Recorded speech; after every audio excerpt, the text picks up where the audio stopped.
Bonjour à tous, ici Julien Petit. Fan de voitures, bienvenue sur ma chaîne. Restez avec moi, on va aborder notre sujet du jour sans plus tarder. 26 mai 2021, 14h01 p.m. d'été étant donne que les travaux d'entretien des freins mécaniques relèvent souvent de l'entretien préventif.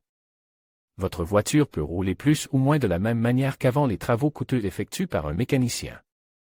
Il n'est pas très satisfaisant de devoir constamment débourser beaucoup d'argent et vous pouvez vous demander si vous avez vraiment besoin d'une révision des freins.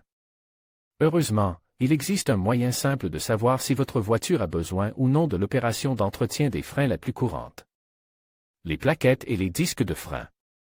Pour ce diagnostic rapide, il suffit d'avoir les compétences nécessaires pour changer un pneu crève, aucune piste de frein n'a besoin d'être retirée. Que faire pour vérifier les plaquettes de frein? Soulevez et fixez la voiture, puis démontez l'une des roues sur lesquelles il faut intervenir, avant ou arrière, et mesurez l'épaisseur d'une plaquette de frein et d'un rotor de frein, communément appelé disque. Cette opération peut être réalisée en 2 minutes environ, une fois la roue déposée. Vous aurez besoin de quelques outils peu coûteux que vous n'avez peut-être pas chez vous, tels qu'une paire d'étriers et une jauge d'épaisseur de garniture de frein. Les étriers mesurent l'épaisseur du rotor de frein, tandis que les jauges d'épaisseur des garnitures de frein mesurent l'épaisseur des plaquettes de frein. Les étriers dont vous avez besoin sont ceux dont les longs doigts peuvent atteindre la bonne partie du rotor de frein, appelée zone de balayage.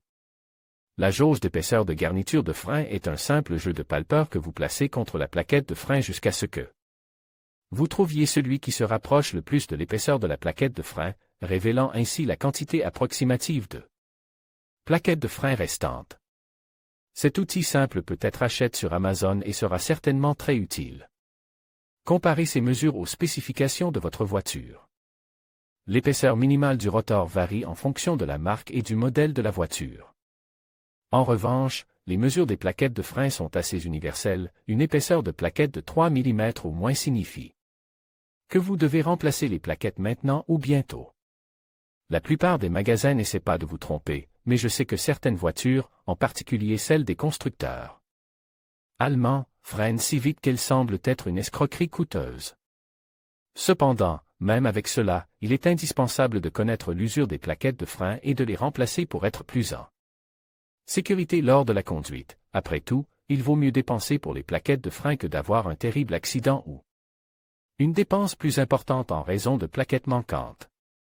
Astérisque astérisque astérisque astérisque astérisque astérisque astérisque astérisque astérisque vous pourriez être intéressé par